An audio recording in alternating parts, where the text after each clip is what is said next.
Hello everyone, welcome to my channel online ST with Manoj Gupta में आपका स्वागत है दोस्तों। हम लोग एलटी ग्रेड एग्जाम और टीजीटी पीजीटी के लिए इसमें घटना चक्र के इतिहास के प्रीवियस ईयर क्वेश्चन को देख रहे हैं। हम लोगों ने पाषाण काल को देख लिया है, सिंधु घाटी सभ्यता को देख लिया है।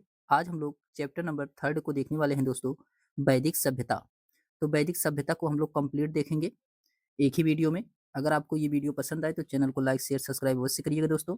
तो चलिए हम लोग वैदिक काल से क्वेश्चन को देखते हैं, जो कि ये यूपी टीजीटी पीजीटी में या अदर किसी टीजीटी पीजीटी में पूछे गए क्वेश्चन होंगे।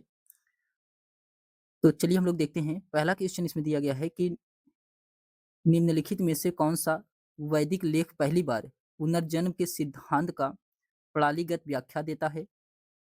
तो क्वेश्चन नंबर फर्स्ट का इसमें राइट आंसर होगा छांदोग्य उपनिषद में। छांदोग्य उपनिषद में पुनर्जन्म सिद्धांत की व्याख्या करता है, छांदोग्य उपनिषद में। ऑप्शन नंबर इसका फर्स्ट वाला राइट आंसर होगा।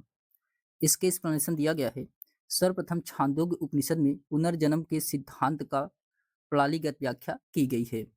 फिर उसके बाद आता है क्वेश्चन नंबर सेकंड है कि प्राचीन भारतीय लेखों के अनुसार निम्नलिखित में से कौन सी दो नदियों के बीच की भूमि ब्रह्मावर्त कहलाती है। तो ब्रह्मावर्त ये किन दो नदियों के बीच की भूमि को कहा जाता है। तो सरस्वती और दृश्यवती नदी के बीच की भूमि को ब्रह्मावर्त कहा जाता है। ऑप्शन नंबर इसका फर्स्ट वाला राइट आंसर होगा। सरस्वती नदी और दृश्यवती नदी के बीच की भूमि को क्या कहा जाता है, तो ब्रह्मावर्त कहा जाता है।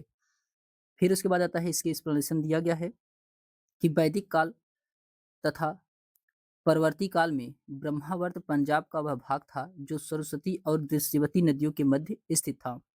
फिर क्वेश्चन नंबर थर्ड है, तमसोमा ज्योतिर्गमय या हमें अंधकार से प्रकाश की ओर ले चलो, यह निम्नलिखित में से किस उपनिषद से आता है। ये बृहदारण्यक उपनिषद से, बृहदारण्यक उपनिषद से। ऑप्शन नंबर इसका डी वाला राइट आंसर होगा। ये वेरी वेरी इंपॉर्टेंट क्वेश्चन है। फिर उसके बाद आता है, इसके एक्सप्लेनेशन दिया गया है कि तमसोमा ज्योतिर्गमय तथा यह बृहदारण्यक उपनिषद में लिया गया है। इसका अर्थ है कि अंधकार से प्रकाश की ओर ले जाना। फिर उसके बाद आता है क्वेश्चन नंबर 4 है। क्वेश्चन नंबर 4 में कहा जा रहा है कि एक पुनर्विवाहित स्त्री के लिए उपयुक्त पुनर्भू शब्द सर्वप्रथम किस ग्रंथ में दिखता है। ये सबसे पहले पुनर्भू शब्द का प्रयोग किस ग्रंथ में किया गया है, ये अथर्ववेद में किया गया है। अथर्ववेद में। ऑप्शन नंबर इसका बी वाला राइट आंसर होगा, अथर्ववेद में। फिर उसके बाद आता है, इसके एक्सप्लेनेशन दिया गया है कि पुनर्विवाहित स्त्री के लिए उपयुक्त पुनर्भू शब्द का उल्लेख सर्वप्रथम अथर्ववेद में मिलता है। क्वेश्चन नंबर 5 है कि किस ग्रंथ में अवतारवाद की चर्चा की गई है। तो अवतारवाद की चर्चा ये भागवत गीता में किया गया है। किसमें? भागवत गीता में किया गया है। ऑप्शन नंबर इसका डी वाला राइट आंसर होगा। इसके एक्सप्लेनेशन दिया गया है कि श्रीमद् भागवत गीता मौलिक रूप से संस्कृत भाषा में लिखी गई थी। यह प्राचीन धार्मिक ग्रंथ महाभारत का एक भाग है। अवतारवाद संबंधित विस्तृत चर्चा इसी ग्रंथ में की गई है, जिसमें श्री कृष्ण ने अर्जुन को समझाते हुए कहा है, यदा यदा ही धर्मस्य ग्लानिर्भवति भारत अभ्युत्थान धर्मस्य तदात्म सृजनमहम्। फिर उसके बाद आता है, इसमें इसके एक्सप्लेनेशन में कहते हैं कि जब जब धर्म की हानि और अधर्म की वृद्धि हो, तब तब मैं प्रकट यानी कि अवतरित होता हूँ। फिर उसके बाद आता है क्वेश्चन नंबर 6 है कि निम्नलिखित में से किस ग्रंथ में जल प्लावन की कथा का वर्णन किया गया है। तो जल प्लावन की कथा का वर्णन ये किस ग्रंथ में किया गया है, ये शतपथ ब्राह्मण में, शतपथ ब्राह्मण में जल प्लावन की कथा का वर्णन किया गया है। ऑप्शन नंबर इसका बी वाला राइट आंसर होगा, शतपथ ब्राह्मण। फिर उसके बाद इसके एक्सप्लेनेशन दिया गया है, शतपथ ब्राह्मण जो कि यजुर्वेद का ब्राह्मण है।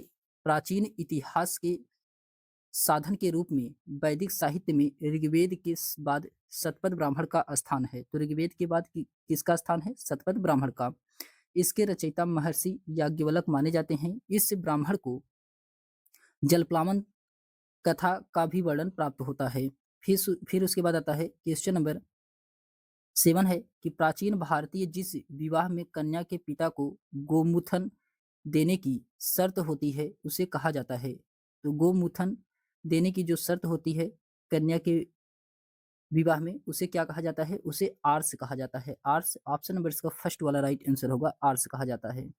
इसके एक्सप्लेनेशन दिया गया है कि प्राचीन भारतीय विवाह परंपरा में आर्स विवाह में कन्या के पिता को गौमूत्र देने की शर्त होती थी। फिर उसके बाद आता है क्वेश्चन नंबर,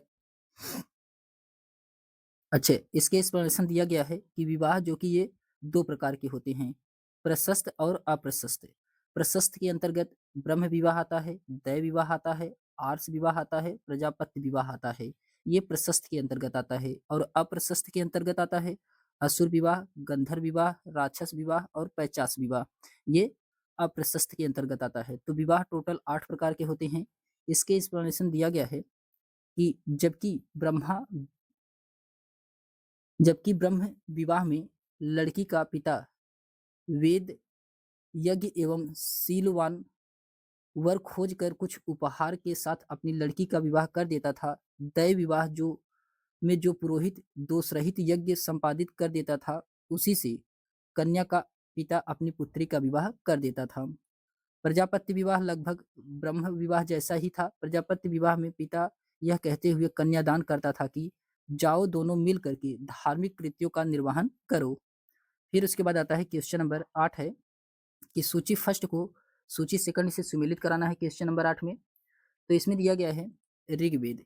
ऋग्वेद ऋग्वेद ये जो कि कौशिकी ब्राह्मण से संबंधित है ऋग्वेद, दूसरा सही है। यजुर्वेद, यजुर्वेद में तैत्तिरीय ब्राह्मण से संबंधित है, तो पहला सही है। सामवेद, सामवेद में पंचविश ब्राह्मण या तांड ब्राह्मण भी इसे कहा जाता है, तो ये चौथा सही है। अथर्ववेद में गोपद ब्राह्मण, तो तीसरा सही है। तो इसका राइट आंसर क्या होगा? ए का इसमें दूसरा सही है, बी का पहला है, सी का चौथा और डी का इसमें तीसरा वाला सही है। तो ऑप्शन नंबर इसका सी वाला राइट आंसर होगा। ऑप्शन नंबर इसका सी वाला राइट आंसर होगा। फिर उसके बाद आता है इसके एक्सप्लेनेशन दिया गया है। ऋग्वेद जो कि कौशिकी ब्राह्मण है, यजुर्वेद तैत्तिरीय ब्राह्मण, सामवेद पंचविश ब्राह्मण या तांड ब्राह्मण और अथर्ववेद गोपद ब्राह्मण से संबंधित है। फिर क्वेश्चन नंबर 9 है कि निम्नलिखित में से किसका संदर्भ फल, जलावन, लकड़ी, फूलों आदि की समय समय पर की जा रही आपूर्ति से जिसे राजा को देने के लिए ग्रामीण बाध्य थे, तो क्या थे ये? भोग, भोग देने के लिए बाध्य थे। ऑप्शन नंबर इसका बी वाला राइट आंसर होगा, भोग।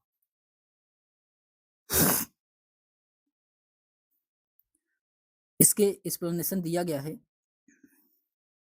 इसके एक्सप्लेनेशन दिया गया है कि उत्तर वैदिक ग्रंथों से पता चलता है कि राजा अपने सामान्य कुलजनों या अन्य जनों से जो विष कहलाते थे स्वेच्छा से दी गई भेंट प्राप्त करता था, जो कि भोग अर्थात चढ़ावा कहलाती थी।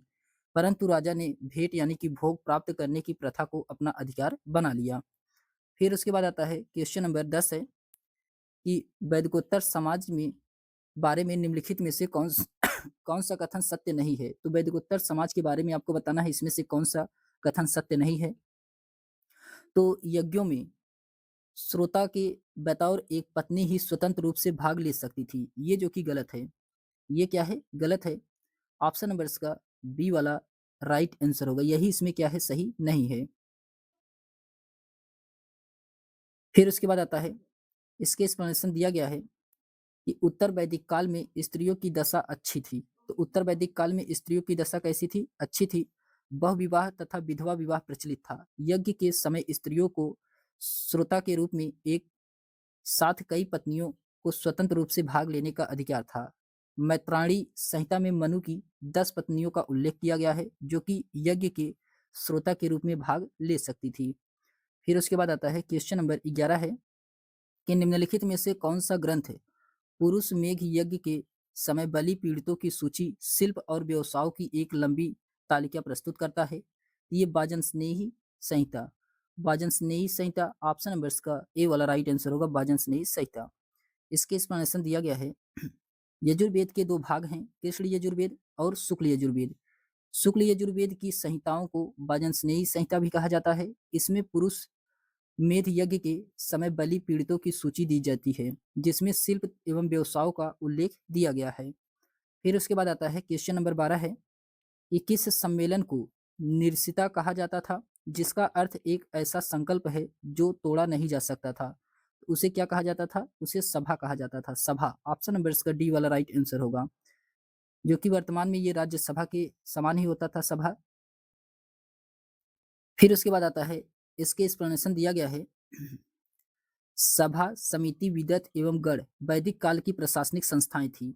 सभा को नरिस्ता कहा जाता था, जिसका अर्थ है कि ऐसा संकल्प है जिसे तोड़ा नहीं जा सकता था। सभा को किलक अस्तब अस्पद भी कहा जाता था किलवत अस्पद भी कहा जाता था, जिसका अर्थ है कि पाप का विमोचन करने वाली सभा।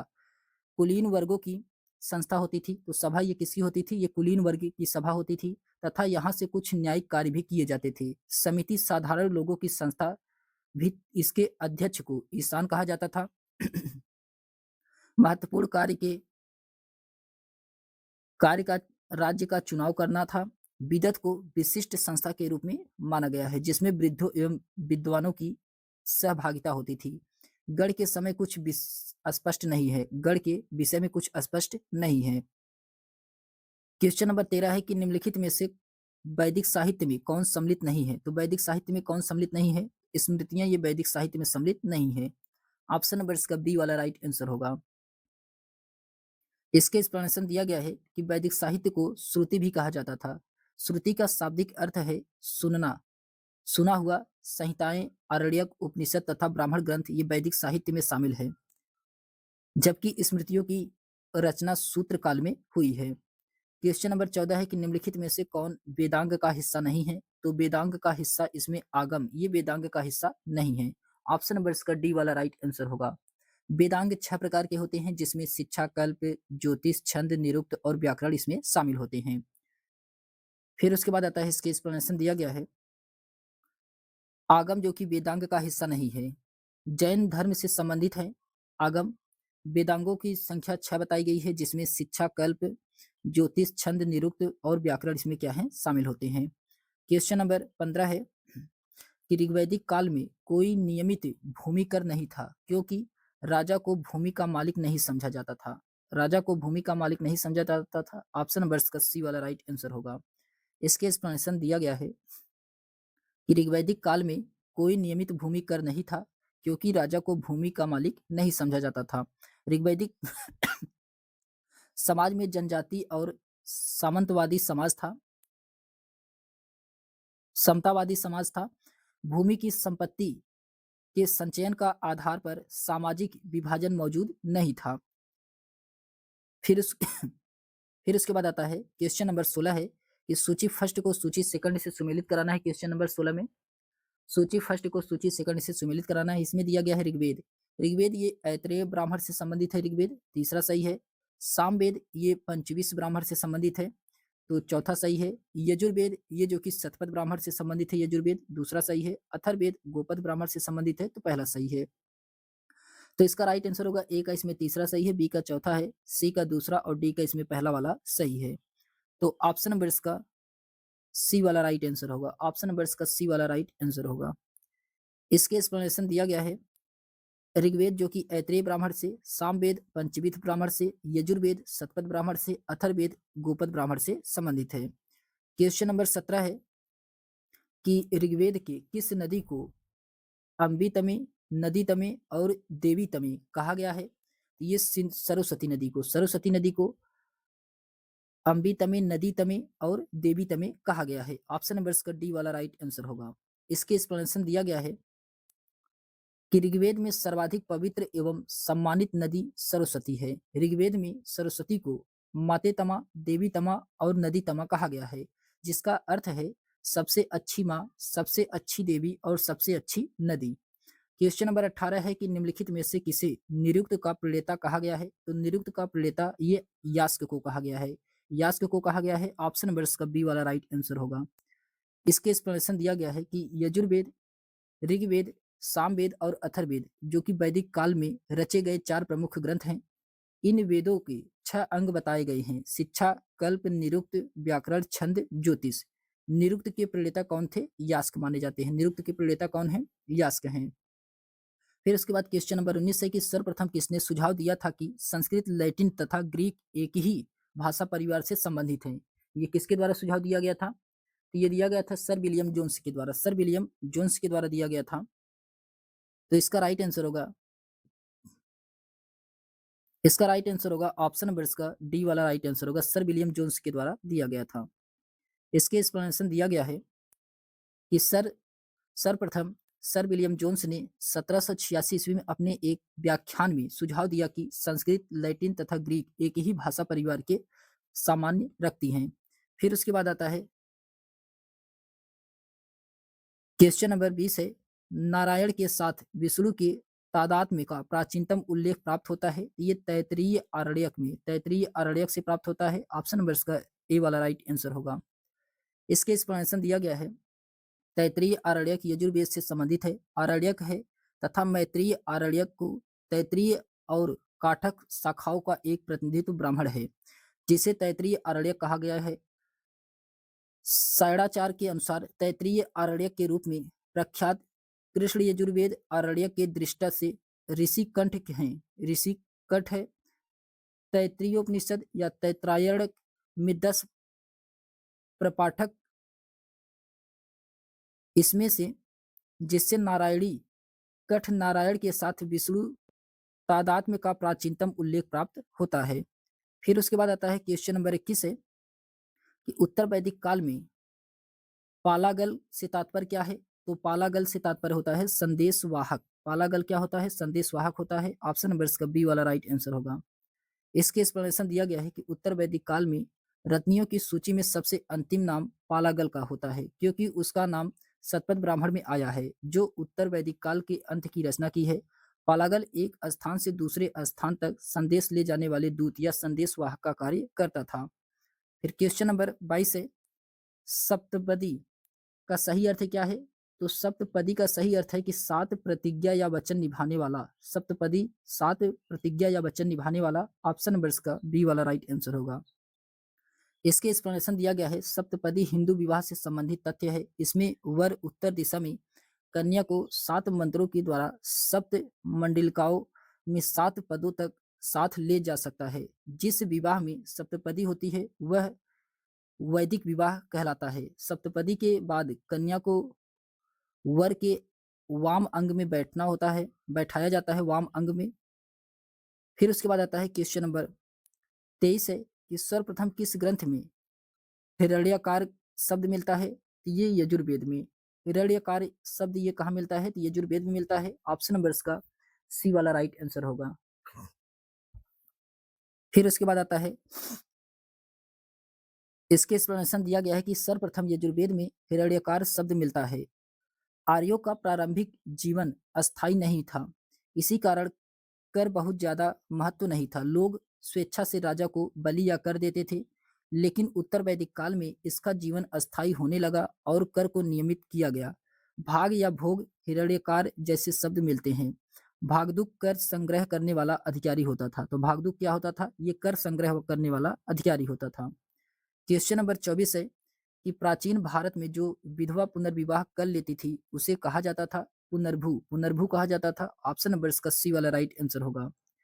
इसके एक्सप्लेनेशन दिया गया है कि प्राचीन भारत में विवाह एक पवित्र बंधन माना जाता था। शतपथ ब्राह्मण में पत्नी को पति की अर्धांगिनी माना गया है। ये इंपॉर्टेंट है। ये किसमें? शतपथ ब्राह्मण में पत्नी को पति का अर्धांगिनी माना गया है। समाज में पुनर्विवाह एवं नियोग प्रथा प्रचलित थी। जो विधवा पुनर्विवाह कर लेती थी उसे पुनर्भू कहा जाता था।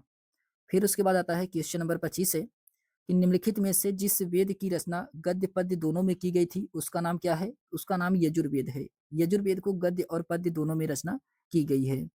इसके एक्सप्लेनेशन दिया गया है, यज्ञ संबंधित विधि विधानों का पता यजुर्वेद से चलता है। यजुर्वेद के 2 भाग हैं, शुक्ल यजुर्वेद जो केवल पद्य में है तथा कृष्ण यजुर्वेद जो गद्य और पद्य दोनों में है। शुक्ल यजुर्वेद को वाजस्नेयी संहिता भी कहा जाता है। यजुर्वेद का अंतिम भाग ईशो उपनिषद है, जिसका संबंध याज्ञिक अनुष्ठान से न होकर के आध्यात्मिक चिंतन से है। फिर उसके बाद क्वेश्चन नंबर 26 है कि निम्नलिखित में से कौन सा वेद अंशतः गद्य में लिखा गया है? ये यजुर्वेद जो कि ये क्या है? गद्य में लिखा गया है। ऑप्शन नंबर इसका बी वाला राइट आंसर होगा। फिर उसके बाद आता है क्वेश्चन नंबर 27 है। क्वेश्चन नंबर 27 में कहा जा रहा है कि निम्नलिखित में से कौन सा ग्रंथ भारतीय गणित का प्राचीनतम साक्ष्य है? तो शुल्ब सूत्र। ये शुल्ब सूत्र जो कि भारतीय गणित का प्राचीनतम साक्ष्य माना जाता है, शुल्ब सूत्र। ऑप्शन नंबर इसका डी वाला राइट आंसर होगा। इसके एक्सप्लेनेशन दिया गया है, शुल्ब शब्द शुल्ब या शुल्ब धातु से बना है, जिसका अर्थ है नापना। साधारण भाषा में सुल्ब का अर्थ है रस्सी। तो सुल्ब का अर्थ क्या है? रस्सी है। प्राचीन काल में ऋषि यज्ञ की विभिन्न आकार की वेदियां बनाने के लिए रस्सी का इस्तेमाल किया करते थे। रस्सी की मदद से जमीन मापने, चाप खींचने का भी काम किया जाता था। अब तक ज्ञात सुल्ब सूत्र के नाम से इस प्रकार बोधायन, आपतस्तंभ, कात्यायन, मानव, तैत्रायण, बराह, वाधुल्क, मशक, सत्यासड़ और लौगाच्छी इनमें से सबसे प्राचीन बोधायन शुल्ब सूत्र है, जिसकी रचना काल 800 ईसा पूर्व से 500 ईसा पूर्व माना जाता है। ये भारतीय ज्यामिति के प्राचीनतम ग्रंथ माने जाते हैं। इसमें अन्य महत्वपूर्ण तथ्य में दिए गए हैं कि शुल्ब सूत्र में समकोण त्रिभुजों की 3 भुजाओं पर आधारित प्रमेय, जिसे हम लोग पाइथागोरस प्रमेय के नाम से जानते हैं। इसमें त्रिभुजों तथा चतुर्भुजों यानी कि वर्ग, आयत, समलंब चतुर्भुज पर आधारित विभिन्न रचनाओं का उल्लेख मिलता है। इसमें विभिन्नों का प्रयोग प्रचुरता से किया गया है। फिर उसके बाद आता है क्वेश्चन नंबर 28 है। क्वेश्चन नंबर 28 है कि निम्नलिखित में से कौन वैदिक देवता नहीं है? तो आपको बताना है इसमें से कौन वैदिक देवता नहीं है। तो विष्णु और इंद्र ये जो कि वैदिक देवता के अंतर्गत आते हैं। कृष्ण और ब्रह्मा ये जो कि वैदिक देवता के अंतर्गत नहीं आते हैं। तो इसमें दोनों ऑप्शन क्या है? गलत है। इसके एक्सप्लेनेशन दिया गया है, केवल इंद्र एवं विष्णु ही वैदिक देवता हैं। विष्णु का उल्लेख ऋग्वेद में देवता के रूप में किया गया है, परंतु वे स्वतंत्र देवता न होकर के सूर्य के ही रूप में थे। कृष्ण तथा ब्रह्मा का उल्लेख वैदिक देवता के रूप में नहीं किया गया है। फिर उसके बाद आता है इसके कुछ अन्य महत्वपूर्ण तथ्य में दिए गए हैं कि ऋग्वेद में कुल 33 देवी देवताओं का उल्लेख मिलता है। यास्क ने अपने ग्रंथ निरुक्त में इन्हें 3 श्रेणियों में विभाजित किया है। पहले श्रेणी में आकाश के देवता होते हैं, जिसे हम लोग घौत, सूर्य, वरुण, मित्र, पूषण, विष्णु, उषा, अश्वनी, सविता, आदिति आदि। ये जो कि क्या है? सभी ये आकाश के देवता हैं। फिर उसके बाद दूसरा है अंतरिक्ष के देवता के अंतर्गत इंद्र, मरुत, रुद्र, वायु, पुनर्जन्य, आप आदि। ये सभी क्या है? अंतरिक्ष के देवता हैं। फिर उसके बाद आते हैं पृथ्वी के देवता के अंतर्गत अग्नि, सोम, पृथ्वी, बृहस्पति और सरस्वती। ये पृथ्वी के देवता के रूप में होते हैं। फिर उसके बाद आता है क्वेश्चन नंबर 29 है कि वैदिक कालीन देवताओं की संख्या कितनी थी? तो ये 33 थी। वैदिक कालीन देवताओं की संख्या कितनी है? 33 है। ऑप्शन नंबर इसका सी वाला राइट आंसर होगा। फिर उसके बाद आता है क्वेश्चन नंबर 30 है कि इनमें से कौन वैदिक सूर्य देवता नहीं थे? तो विश्वकर्मा ये वैदिक सूर्य देवता नहीं है। ऑप्शन नंबर इसका सी वाला राइट आंसर होगा। इसके एक्सप्लेनेशन दिया गया है कि सावित्री, विष्णु, रुद्रक्रम तथा सविता ये सूर्य देवता से संबंधित हैं, जबकि विश्वकर्मा जो कि बढ़ई शिल्पियों का मुखिया होते हैं। इन्हें निर्माण एवं सृजन का देवता माना जाता है। किसको? तो विश्वकर्मा भगवान को। फिर उसके बाद आता है क्वेश्चन नंबर 31 है कि सूची फर्स्ट को सूची सेकंड से सुमेलित कराना है। क्वेश्चन नंबर 31 में इसमें ऋग्वेद दिया गया है। ऋग्वेद के उद्गाता कौन होते थे? होता होते थे। यजुर्वेद के उद्गाता अधर्यु होते थे। सामवेद के उद्गाता होते थे, उद्गाता ही कहा जाता था इनके। अथर्ववेद के ब्रह्मा होते थे। तो ए का पहला, बी का दूसरा, सी का तीसरा और डी का चौथा इसमें सही है। तो ऑप्शन नंबर इसका ए वाला राइट आंसर होगा। ऑप्शन नंबर इसका फर्स्ट वाला राइट आंसर होगा। फिर उसके बाद आता है इसके एक्सप्लेनेशन दिया गया है कि ऋग्वेद के होता होते थे, यजुर्वेद के अधर्यु, सामवेद के उद्गाता, अथर्ववेद के ब्रह्मा। फिर क्वेश्चन नंबर 32 है कि युद्ध का आरंभ मनुष्यों के मस्तिष्क में होता है। ये किस ग्रंथ में उल्लेखित किया गया है? ये अथर्ववेद में किया गया है। अथर्ववेद में। ऑप्शन नंबर इसका सी वाला राइट आंसर होगा, अथर्ववेद में। फिर उसके बाद आता है इसके एक्सप्लेनेशन दिया गया है कि कथन है कि युद्ध का प्रारंभ मनुष्यों के मस्तिष्क में होता है। अथर्ववेद की एक प्रार्थना में निहित है, जिसमें मानव हृदय एवं मस्तिष्क के एकीकरण के लिए समान आशय में देवता को संबोधित किया गया है। क्वेश्चन नंबर 33 है कि वेदों के काव्यात्मक हिस्से को कहा जाता है। ये संहिता कहा जाता है। संहिता। ऑप्शन नंबर इसका सी वाला राइट आंसर होगा, संहिता। इसके एक्सप्लेनेशन दिया गया है कि वेदों के काव्यात्मक हिस्से को संहिता कहा जाता है। संहिता का अर्थ वेदों के गेय पदों से है। वेद सूक्तों, प्रार्थनाओं, स्तुतियों, मंत्र तंत्र तथा यज्ञ संबंधित सूत्रों के संग्रह है। इसके संकलनकर्ता महर्षि कृष्ण द्वैपायन वेदव्यास हैं। वेदों का एक नाम श्रुति भी है, क्योंकि संकलित किए जाने से पूर्व यह गुरु शिष्य परंपरा से सुनाए कंठस्य कराए जाते थे। फिर उसके बाद आता है अन्य महत्वपूर्ण तथ्य में वेदों की संख्या 4 प्रकार की होती है, ऋग्वेद, सामवेद, यजुर्वेद और अथर्ववेद। इसमें ऋग्वेद में सर्वाधिक प्राचीन वेद है, यह सूक्तों का संग्रह है ऋग्वेद। यजुर्वेद ये यज्ञ से संबंधित सूक्तों का संग्रह है और सामवेद में गीतों का संग्रह है। इसे अधिकांश गीत ऋग्वेद से लिए गए हैं। अधिकांशतः ये जो कि गीत कहाँ से लिए गए हैं, तो ऋग्वेद से लिए गए हैं। फिर उसके बाद अथर्ववेद ये तंत्र मंत्र का संग्रह है। ऋग्वेद, यजुर्वेद तथा सामवेद को वेद त्रयी कहा जाता है। ये इंपॉर्टेंट है कि वेद त्रयी किसे कहा जाता है, तो ऋग्वेद, यजुर्वेद और सामवेद को वेद त्रयी के अंतर्गत रखा गया है। क्वेश्चन नंबर 34 है कि वेदों को कहा जाता है, तो वेदों का ध्वनि उच्चारण है। वेदों को कहा जाता है तो ध्वनि उच्चारण के माध्यम से। ऑप्शन नंबर इसका सी वाला राइट आंसर होगा। इसके एक्सप्लेनेशन दिया गया है कि वेद का शाब्दिक अर्थ ज्ञान होता है। वैदिक साहित्य को श्रुति भी कहा जाता है। श्रुति का शाब्दिक अर्थ है सुना हुआ। भारतीय साहित्यिक व्यवस्था में वेदों को अपौरुषेय कहा गया है, चूंकि वैदिक काल में लिपि का ज्ञान नहीं था, इसीलिए वैदिक ज्ञान को एक पीढ़ी से दूसरे पीढ़ी तक मौखिक रूप से पहुंचाया जाता था। फिर क्वेश्चन नंबर 35 है कि वेदों को कहा जाता है, तो वेदों को श्रुति कहा जाता है। श्रुति, ऑप्शन नंबर इसका बी वाला राइट आंसर होगा। फिर उसके बाद आता है क्वेश्चन नंबर 36 है कि निम्नलिखित में से कौन से ग्रंथ वेदों या श्रुतियों के अंग नहीं थे, तो कौन से ग्रंथ वेदों या श्रुतियों के अंग नहीं थे। क्वेश्चन नंबर 36 का इसमें राइट आंसर क्या होगा, संहिता ये जो कि था, ब्राह्मण ये भी था। फिर उसके बाद आता है उपनिषद ये भी था, पुराण ये जो कि नहीं था। ऑप्शन नंबर इसका डी वाला राइट आंसर होगा, ये श्रुतियों के अंग नहीं थे पुराण। इसके एक्सप्लेनेशन दिया गया है, वेदों या श्रुतियों में 4 वेद, संहिताएं, ब्राह्मण, उपनिषद को शामिल किया जाता है। पुराण जो कि वेद ये श्रुतियों के अंग नहीं है। क्वेश्चन नंबर 37, युद्ध के लिए ऋग्वेद में किस शब्द का प्रयोग किया गया है, तो गविष्ठी शब्द का प्रयोग किया गया है। युद्ध के लिए ऋग्वेद में किस शब्द का प्रयोग किया गया है, तो ये गविष्ठी शब्द का प्रयोग किया गया है। फिर उसके बाद आता है, इसके एक्सप्लेनेशन दिया गया है कि ऋग्वेद में युद्ध के लिए गविष्ठी शब्द का प्रयोग किया गया है। ऋग्वेद की पशुओं में गायों का सबसे महत्वपूर्ण स्थान था, इसे बहुमूल्य धन माना जाता था, अतः इसके लिए युद्ध लड़ा जाता था, जिसके लिए गविष्ठी शब्द का प्रयोग हुआ है, जिसका अर्थ है गायों की खोज करना।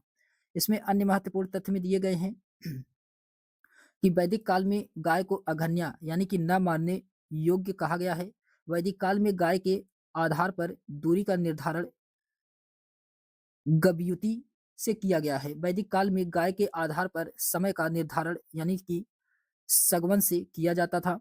फिर उसके बाद आता है क्वेश्चन नंबर 38 है कि वैदिक काल में किस पशु को अघन्या माना जाता है, तो ये गाय को अघन्या माना जाता है। ऑप्शन नंबर इसका सी वाला राइट आंसर होगा। फिर उसके बाद क्वेश्चन नंबर 39 है कि 16 संस्कारों में उपनयन संस्कार किस क्रम पर है, तो ये 11वें क्रम पे है उस उपनयन संस्कार। ऑप्शन नंबर इसका फर्स्ट वाला राइट आंसर होगा।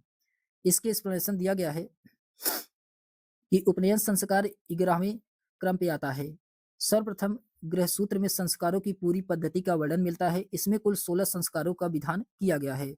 16 संस्कार कौन कौन से हैं, इसमें पहला है गर्भाधान, दूसरा है पुष्पन, तीसरा है सीमांतोनयन, चौथा है जात कर्म और पांचवा है नामकरण, छठवां है निष्क्रमण, सातवां है अन्नप्रसन, आठवां है चूड़ाकरण, नौवां है कर्णवेधन, 10वां है विद्यारंभ, 11वां है उपनयन, 12वां है वेदारंभ, 13वां है केशांत, 14वां है सांवर्तन, 15वां है विवाह और छठवां है अंत्येष्टि, सॉरी 16वां है अंत्येष्टि। फिर उसके बाद आता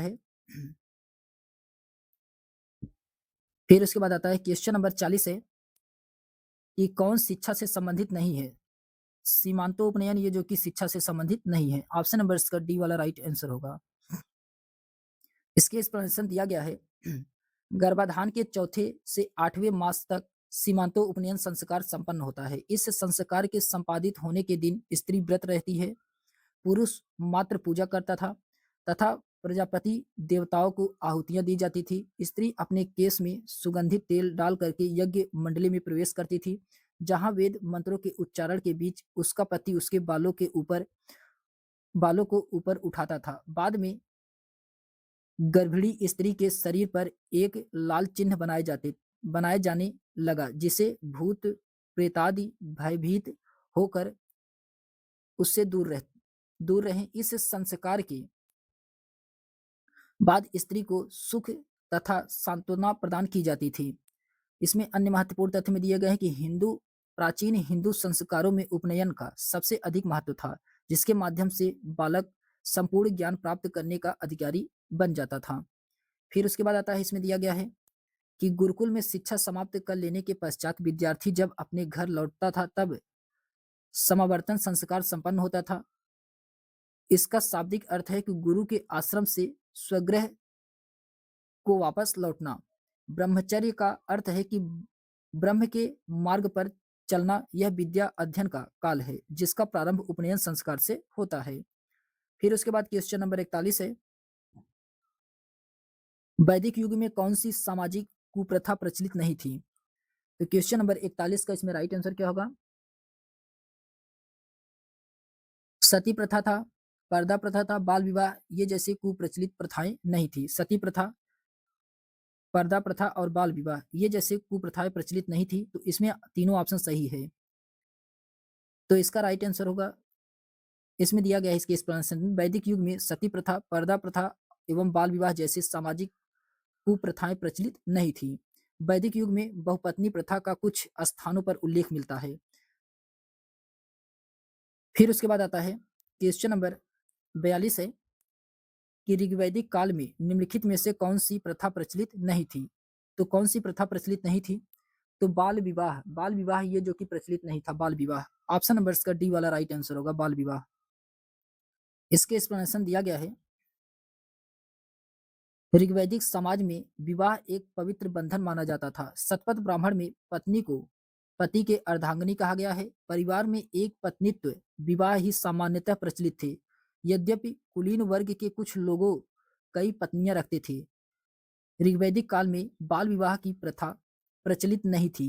अंतरजातीय विवाह होते थे, परंतु आर्यवर्ण के दास वर्ण के साथ विवाह निषिद्ध था। कन्या की विदाई के समय उपहार एवं द्रव्य दिए जाते थे, जिसे बहुती कहते थे। पुनर्विवाह एवं नियोग प्रथा प्रचलित थी। फिर उसके बाद क्वेश्चन नंबर 43 है कि निम्नलिखित में से इंद्र को ऋग्वेद में किस नाम से पुकारा गया है? तो पुरंदर के नाम से। पुरंदर के नाम से ऑप्शन नंबर इसका बी वाला राइट आंसर होगा। इसके एक्सप्लेनेशन दिया गया है कि ऋग्वैदिक आर्यों के सबसे महत्वपूर्ण एवं प्रतापी देवता इंद्र थे। इंद्र ऋग्वेद में विभिन्न नामों से पुकारा गया है। इंद्र को पुरंदर अर्थात किला तोड़ने वाला कहा गया है। यह युद्ध नेता के रूप में चित्रित हैं। युद्ध इंद्र को वृतासुर हंता यानी कि वृतासुर नामक राक्षस का वध करने वाला कहा गया है। पूर्भिद यानी कि बादलों को भेदने वाला कहा गया है। सोमापा यानी कि सोम का अत्यधिक पान करने वाला कहा गया है।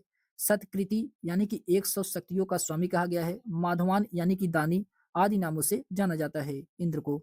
इसके महत्वपूर्ण तथ्य में दिए गए हैं कि ऋग्वेद में इंद्र को अंतरिक्षवासी देवता के रूप में वर्णित किया गया है। ऋग्वेद में इंद्र का 250 सूक्तों में वर्णन है। इसके बाद अग्नि 200 सूक्तों में है। ऋग्वेद में इंद्र को आधी, तूफान और वर्षा का देवता के रूप में वर्णित किया गया है, जिसकी उत्पत्ति मेघ और जल से हुई है। क्वेश्चन नंबर 44 है कि ऋग्वेद संहिता की 1/4 ऋचाएं को निर्देशित करती है। तो ये इंद्र को निर्देशित करती है। ऑप्शन नंबर इसका डी वाला राइट आंसर होगा। इसके एक्सप्लेनेशन दिया गया है कि इंद्र को विश्व का स्वामी कहा गया है। ऋग्वेद में सर्वाधिक सूक्ति 250 इंद्र को समर्पित है। इन्हें पुरंदर अर्थात किला तोड़ने वाला कहा गया है। ऋग्वेद में अग्नि को 200 सूक्त समर्पित है और वह इस काल के दूसरे सर्वाधिक महत्वपूर्ण देवता माने जाते हैं। वरुण को समुद्र का देवता एवं ऋतु का नियामक माना गया है। वरुण को वैदिक सभ्यता में नैतिक व्यवस्था का प्रधान माना जाता था। इसी कारण इन्हें ऋतस्य गोपा कहा गया है। फिर उसके बाद आता है क्वेश्चन नंबर 45 है कि ऋग्वेद में घोड़े का कितनी बार उल्लेख हुआ है? तो 256 बार। 256 बार ऑप्शन नंबर इसका फर्स्ट वाला राइट आंसर होगा। फिर उसके बाद आता है,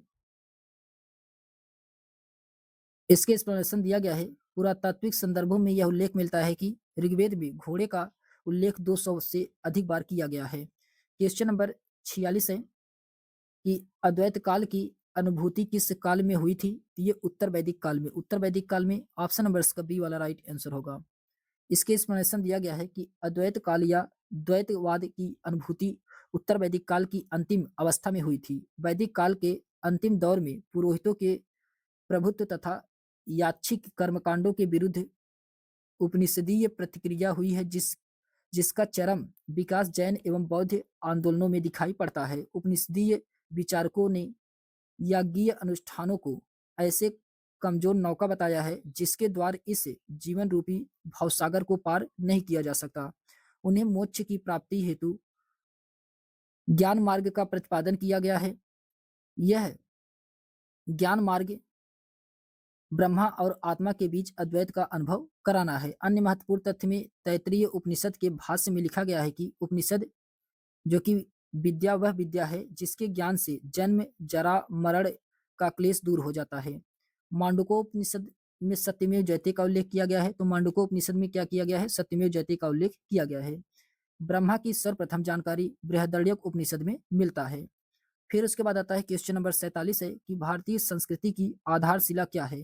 तो ऋग्वेद है। आधारशिला ऋग्वेद है। ऑप्शन नंबर इसका डी वाला राइट आंसर होगा। इसके एक्सप्लेनेशन दिया गया है कि ऋग्वेद भारोपीय साहित्य का सबसे प्राचीन ग्रंथ है। ऋग्वैदिक काल 1500 ईसा पूर्व से 1000 ईसा पूर्व माना जाता है। ऋग्वेद में तत्कालीन धार्मिक, राजनीतिक, सामाजिक, आर्थिक गतिविधियों की जानकारी विस्तार से मिलती है। अतः यह कहा जाता है कि भारतीय संस्कृत की आधारशिला ऋग्वेद है। फिर उसके बाद आता है इसके अन्य महत्वपूर्ण तथ्य में ऋग्वेद को प्रथमतः 8 भागों में बांटा गया है। इसे अष्टक कहा गया है। प्रत्येक अष्टक को पुनः 8 भागों में बांटा गया है। ऋग्वेद में कुल 10,552 मंत्र तथा 1028 सूक्त मिलते हैं। फिर उसके बाद आता है क्वेश्चन नंबर 48 है कि समुद्र प्रियत पृथ्वी के शासक को एकराट कहा गया है। तो ये ऐतरेय ब्राह्मण में कहा गया है। ऐतरेय ब्राह्मण में ऑप्शन नंबर इसका बी वाला राइट आंसर होगा। ऐतरेय ब्राह्मण में कहा गया है। इसके एक्सप्लेनेशन दिया गया है कि राजा की उत्पत्ति का सिद्धांत सर्वप्रथम ऐतरेय ब्राह्मण में मिलता है। अधिकारों में वृद्धि के परिणाम स्वरूप अलग अलग दिशाओं के राजाओं के नाम अलग अलग होने लगे हैं। समुद्र पर्यंत पृथ्वी के शासक को अर्थात जो राजा चारों दिशाओं में विजित कर लेता है उसे एकराट कहा जाता है। इसमें कुछ अन्य महत्वपूर्ण तथ्य दिए गए जो कि ये वेरी वेरी इंपॉर्टेंट है। इसमें मध्य देश के राजा को राजा कहा गया है। पूर्व देश के राजा को सम्राट कहा गया है। पश्चिम देश के राजा को स्वराट कहा गया है। उत्तर देश राजा को विराट कहा गया है और दक्षिण देश राजा को भोज कहा गया है। ये जो कि वेरी वेरी इंपॉर्टेंट है। फिर उसके बाद आता है क्वेश्चन नंबर 49 है कि रामायण और महाभारत में उल्लिखित स्थलों की पुरातात्विक पहचान की गई है। तो बीबी लाल के द्वारा ऑप्शन नंबर इसका डी वाला राइट आंसर होगा। इसके एक्सप्लेनेशन दिया गया है। रामायण और महाभारत में उल्लिखित स्थलों की पुरातात्विक पहचान बीबी लाल के द्वारा की गई है। 1975-76 तथा 1976-77 में उत्खनन एक विश्वसनीय कालक्रम प्रकाश में आया है। साथ ही इस स्थान पर प्राचीनतम बस्ती के विषय की जानकारी मिलती है। इसमें अन्य महत्वपूर्ण तथ्य में दिए गए हैं। उत्खनन में सबसे निचले स्तर से उत्तरी काली, चमकीले मृदभांड एवं धूसर मृदभांड परंपरा के मिट्टी के बर्तन मिले हैं। धूसर परंपरा के कुछ मृदभांडों पर काले रंग की चित्रकारी भी मिलती है। यहाँ से प्राप्त मृदभांड श्रावस्ती, पिपराहवा और कौशाम्बी से मृदभांडों के समान है। फिर उसके बाद क्वेश्चन नंबर 50 है कि महाभारत में उल्लेखित कुछ स्थलों, पुरातात्विक स्थलों से समीकरण किसने किया है? ये बीबी लाल के द्वारा किया गया है। ऑप्शन नंबर इसका बी वाला राइट आंसर होगा। बीबी लाल के द्वारा किया गया है। फिर उसके बाद आता है क्वेश्चन नंबर 51 है कि बोगजकुई अभिलेख मिला है। तो बोगजकुई अभिलेख ये कहाँ से प्राप्त हुआ है? ये तुर्की से प्राप्त हुआ है। तुर्की में है। ऑप्शन ऑप्शन नंबर इसका फर्स्ट वाला राइट आंसर होगा, तुर्की। इसके एक्सप्लेनेशन दिया गया है कि 14वीं शताब्दी ईसा पूर्व एशिया माइनर यानी तुर्की में स्थित बोगजकोई नामक स्थान से बोगजकोई अभिलेख प्राप्त हुआ है। इस अभिलेख पर ऋग्वैदिक काल के देवता इंद्र, वरुण, मित्र और नातस्य का उल्लेख मिलता है। इससे ज्ञात होता है कि वैदिक आर्य ईरान से होकर ही भारत आएंगे। इस अभिलेख में सबसे प्राचीन अभिलेख माना गया है। इसी अभिलेख को सबसे प्राचीन अभिलेख माना गया है, बोगजकोई अभिलेख को। फिर उसके बाद क्वेश्चन नंबर 52 है कि एशिया माइनर से प्राप्त बोगजकोई अभिलेख में जिन वैदिक देवताओं का आह्वान किया गया है वे कौन कौन से हैं? तो वे इंद्र हैं, नातस्य हैं, मित्र हैं और वरुण है। ऑप्शन नंबर इसका डी वाला राइट आंसर होगा। इसके एक्सप्लेनेशन दिया गया है कि एशिया माइनर में स्थित बोगजकोई से 14वीं शताब्दी ईसा पूर्व के कुछ अभिलेख मिलते हैं। इसमें ऐसे राजा का उल्लेख किया गया है जिनके नाम आर्यों जैसे और जो संधियों के साक्षी तथा रक्षा के लिए इंद्र, मित्र, वरुण, नातस्य देवताओं का आह्वान करते थे। फिर उसके बाद आता है क्वेश्चन नंबर 53 है कि ऋग्वैदिक देवताओं का उल्लेख मिलता है तो बोगज कोई अभिलेख में मिलता है। ऑप्शन नंबर इसका डी वाला राइट आंसर होगा। क्वेश्चन नंबर 54 है कि ऋग्वैदिक काल में अश्वत्थ वृक्ष किसे कहा जाता था? ये पीपल को। पीपल को ऑप्शन नंबर इसका बी वाला राइट आंसर होगा, पीपल को। इसके एक्सप्लेनेशन दिया गया है कि ऋग्वैदिक काल में अस्वस्थ वृक्ष पीपल को कहा गया है। पीपल को संस्कृत में अस्वस्थ कहा गया है। भारतीय संस्कृत में पीपल देववृक्ष है। इसके सात्विक प्रभाव से अतः चेतना पुलकित और प्रफुल्लित होती है। इसमें महत्वपूर्ण तथ्य में दिए गए हैं। स्कंद पुराण में वर्णित है कि अस्वस्थ यानी कि पीपल मूल में विष्णु, लेने में केशव, शाखाओं में नारायण, पत्ते में श्रीहरि और फलों में भी सभी देवताओं के साथ अच्युत सदैव निवास करते हैं। पीपल भगवान विष्णु का जीवंत और पूर्ण मूर्तिमान रूप है, मूर्तिमान स्वरूप है। फिर उसके बाद आता है क्वेश्चन नंबर 55 है कि अयोध्या का सर्वप्रथम उल्लेख कहाँ मिलता है? तो ये अथर्ववेद में। अयोध्या का सबसे पहले उल्लेख कहाँ मिलता है? ये अथर्ववेद में मिलता है। इसके एक्सप्लेनेशन दिया गया है कि अयोध्या का सर्वप्रथम उल्लेख अथर्ववेद में मिलता है। अयोध्या को अथर्ववेद में ईश्वर का नगर बताया गया है।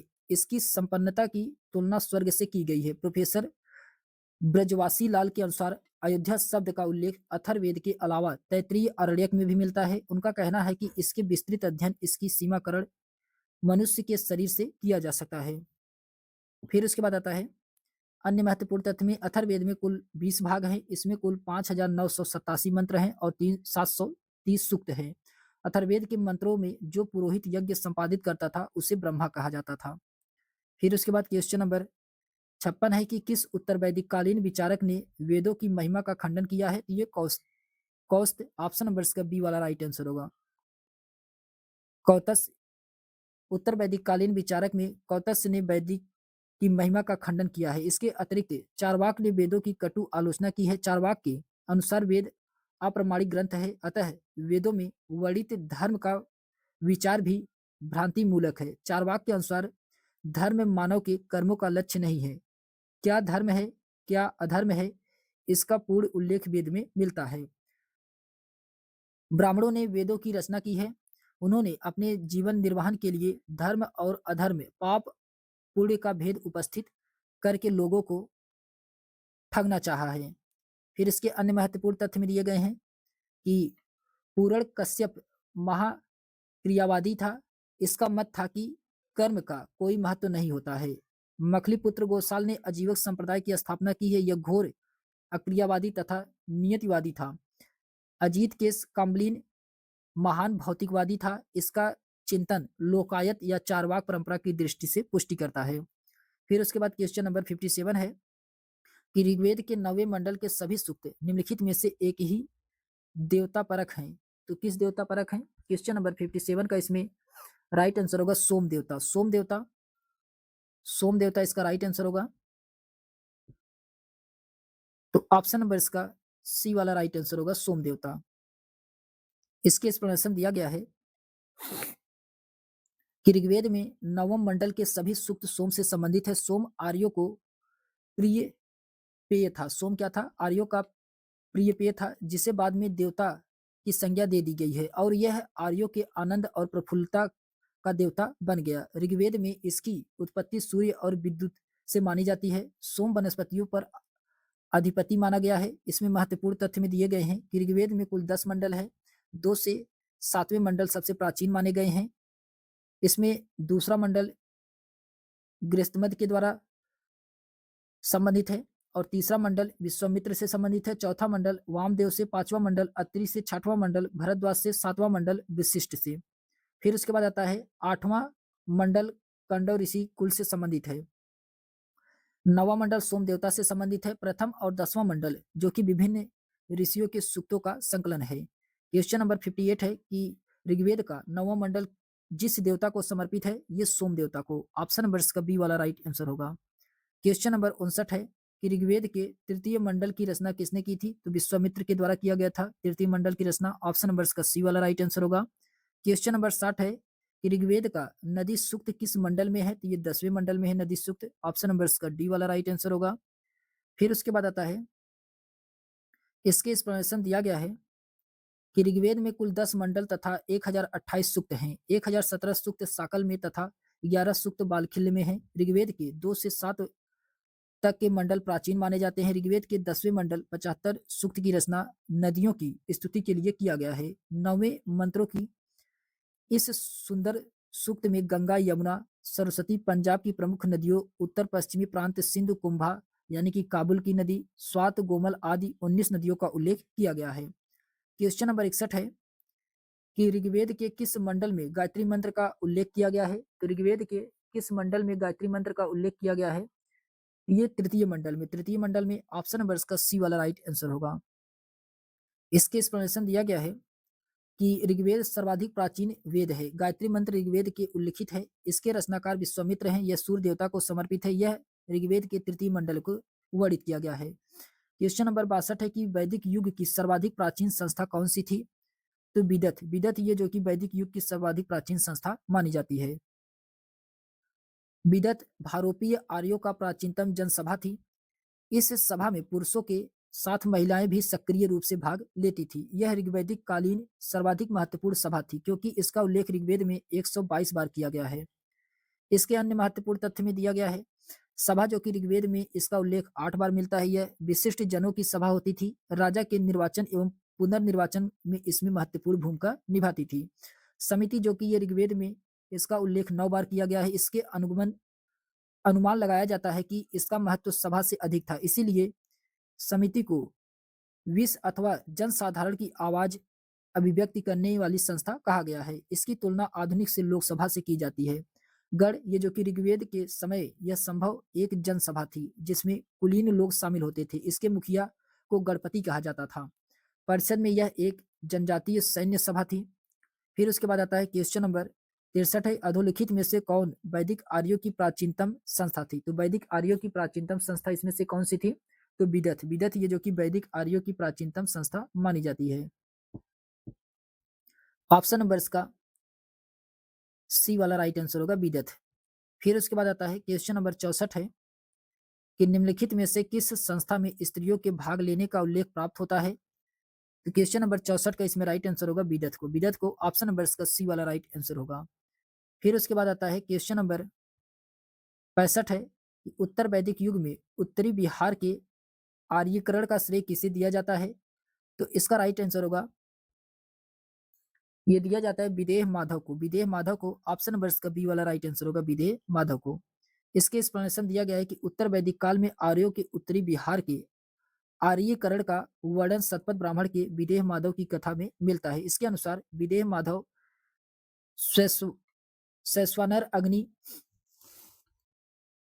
को मुख में धारण किया, सब कुछ जलाता हुआ पूर्व की दिशा की ओर आगे बढ़ता और उसके पीछे पीछे उनका पुरोहित गौतम राहुगढ़ चला। वह सदा नीरा यानी कि वर्तमान बिहार की गंडक नदी के तट पर गया। यही आर्यों की पूर्वी सीमा हो गई। उसका आर्यीकरण क्रिया। फिर उसके बाद आता है इसमें अन्य महत्वपूर्ण तथ्य में दिए गए हैं कि वैदिक साहित्य में कुरु पंचाल मत्स्य को ब्रह्म ऋषि देश कहा गया है। कुरु पंचाल मत्स्य को ब्रह्म ऋषि देश कहा जाता है। डॉक्टर राजबली पांडे कौशल काशी विदेह को आर्य संस्कृति की सीमा बताते हैं। इसे मध्य देश भी कहते हैं। क्वेश्चन नंबर 66 है कि उत्तर वैदिक काल में आर्यों के भारतीय भौगोलिक किस अंश की जानकारी नहीं थी? क्वेश्चन नंबर 66 का इसमें राइट आंसर क्या होगा? तो इसका राइट आंसर होगा कृष्णा नदी घाटी तक दक्षिण भारत की। कृष्णा नदी घाटी तक दक्षिण भारत की जानकारी नहीं थी। ऑप्शन नंबर इसका सी वाला राइट आंसर होगा। फिर उसके बाद आता है इसके एक्सप्लेनेशन दिया गया है उत्तर वैदिक काल का समय 1000 ईसा पूर्व से 600 ईसा पूर्व तक था। इस समय आर्य सभ्यता का प्रसार विंध्य पर्वत के दक्षिण में नहीं हो पाया था। किसी भी वैदिक ग्रंथ में हमें दक्षिण के राज्यों का उल्लेख नहीं मिलता है। सतपथ ब्राह्मण में पूर्वी तथा पश्चिमी समुद्रों का उल्लेख हुआ है। क्वेश्चन नंबर 67 है कि निम्नलिखित में से कौन वैदिक समाज में प्रचलित नहीं था? तो वैदिक समाज में इसमें कौन प्रचलित नहीं था? तो सती प्रथा ये वैदिक समाज में प्रचलित नहीं था। ऑप्शन नंबर इसका डी वाला राइट आंसर होगा। इसके एक्सप्लेनेशन दिया गया है कि वैदिक समाज में सती प्रथा का प्रचलन नहीं था। भारतीय मुख्यतः हिंदू समाज में सती प्रथा का उद्भव यद्यप प्राचीन काल से माना जाता है, तथापि इसका व्यापक रूप में प्रचलन पूर्व मध्यकाल में हुआ है। सती प्रथा का पहला अभिलेखीय साक्ष्य 510 के एरड़ अभिलेख से मिलता है। इसके अन्य महत्वपूर्ण तथ्य में दिए गए हैं 15वीं शताब्दी में कश्मीर के शासक शाह मीर वंश सिकंदर ने इस प्रथा को बंद करवा दिया। मुगल शासक अकबर व पेशवाओं के अतिरिक्त पुर्तगाली गवर्नर अल्बुकर्क ने भी इस प्रथा पर रोक लगाई। ब्रिटिश भारत में कुछ गवर्नर जनरल जैसे लॉर्ड कॉर्नवालिस एवं लॉर्ड हेस्टिंग ने इस दिशा में कुछ प्रयत्न किए, परंतु इस क्रूर प्रथा को कानूनी रूप से बंद करने का श्रेय लॉर्ड विलियम बेंटिंग को जाता है। राजा राम मोहन राय बेंटिंग के इस कार्य में सहयोग किया। फिर उसके बाद आता है क्वेश्चन नंबर 68 है कि 10 राजाओं का युद्ध का विजय राजा सुदास ने निम्नलिखित में से किस जन से संबंधित थे? तो राजा सुदास ये किस जन से संबंधित थे? ये त्रिस्यु से संबंधित थे। त्रिस्तु से संबंधित थे। ऑप्शन नंबर इसका डी वाला राइट आंसर होगा। इसके एक्सप्लेनेशन दिया गया है कि 10 राग युद्ध र, 10 राजाओं का युद्ध का उल्लेख ऋग्वेद के 7वें मंडल में मिलता है। इस युद्ध में एक तरफ पुरु नामक आर्य कबीला और उनके सहयोगी जिन्हें सलाहकार ऋषि विश्वामित्र थे, और दूसरी ओर भरत नामक समुदाय था जिसका नेतृत्व त्रिस्यु नामक कबीले के राजा सुदास कर रहे थे, और जिनके प्रत्येक ऋषि कौन थे? प्रेरक ऋषि कौन थे? वशिष्ठ थे। प्रेरक ऋषि कौन थे? वशिष्ठ थे। इसके अन्य महत्वपूर्ण तथ्य में दिया गया है कि दसराग युद्ध सुदास इसमें विजयी हुए थे। कालांतर में भरतों और पुरुओं के बीच मैत्री हो गई और कुरु नाम से एक नया कुल बन गया। कुरु नाम से एक नया कुल बनाया गया। फिर उसके बाद आता है क्वेश्चन नंबर 69 है कि 10 राजाओं के युद्ध में भरतों का पुरोहित कौन था? 10 राजाओं के युद्ध में भरतों का पुरोहित कौन था? क्वेश्चन नंबर 69 का इसमें राइट आंसर होगा वशिष्ठ थे। वशिष्ठ थे। ऑप्शन नंबर इसका बी वाला राइट आंसर होगा वशिष्ठ। क्वेश्चन नंबर 70 है कि 10 राजाओं के विख्यात युद्ध में निम्नलिखित में से कौन विजयी हुआ था? इसमें कौन विजयी हुए थे? तो सुदास विजयी हुए थे। ऑप्शन नंबर इसका बी वाला राइट आंसर होगा। इसके एक्सप्लेनेशन दिया गया है कि दसराग युद्ध 10 राजाओं का युद्ध पुरुषड़ी या आधुनिक रावी नदी के तट पर लड़ा गया था, जिसमें भरतो राजा सुदास उनके विरोधी जातियों को हराया, जिसने पुरुषड़ी नदी पर शिव पथक और उत्तर पश्चिम की सहयोगिनी जातियां आ मिली थी। भरत जन के लोगों ने इस युद्ध के बाद निश्चित रूप से अपनी प्रधानता आर्य जनों के बीच स्थापित की। फिर उसके बाद क्वेश्चन नंबर 71 है कि वैदिक काल में दार्शनिक वाद विवादों का एक कुशल वक्ता थी। तो एक कुशल वक्ता कौन थी? ये थी गार्गी। गार्गी ऑप्शन नंबर इसका बी वाला राइट आंसर होगा। गार्गी थी। इसके एक्सप्लेनेशन दिया गया है कि वैदिक काल में गार्गी दार्शनिक वाद विवादों की एक कुशल वक्ता थी। इसका वर्णन बृहदारण्यक उपनिषद यानी कि याज्ञवल्क्य गार्गी संवाद में हुआ है। इसमें अन्य महत्वपूर्ण तथ्य में दिए गए हैं कि महर्षि याज्ञवल्क्य की 2 पत्नियां मैत्री और कात्यायन थी। ऋग्वेद में लोपामुद्रा, घोषा, अपाला, सिकता एवं विश्वरा जैसी विदुषी स्त्रियों का उल्लेख मिलता है। इन विदुषी स्त्रियों को ऋषि कहा गया है। इन विदुषी स्त्रियों के अनेक ऋचाओं की रचना की है। लोपामुद्रा अगस्त ऋषि की पत्नी थी। तो लोपामुद्रा कौन थी? ये अगस्त ऋषि की पत्नी थी। फिर उसके बाद आता है क्वेश्चन नंबर 72 है कि निम्नलिखित विदुषी स्त्रियों किसका उल्लेख ऋग्वेद में मिलता है? क्वेश्चन नंबर 72 का इसमें राइट आंसर होगा अपाला का। अपाला का उल्लेख मिलता है ऋग्वेद में। ऑप्शन नंबर इसका बी वाला राइट आंसर होगा। फिर उसके बाद आता है क्वेश्चन नंबर 73 है। क्वेश्चन नंबर 73 है कि किस उपनिषद में याज्ञवल्क्य और मैत्री का दार्शनिक संवाद वर्णित है? ये किस उपनिषद में है?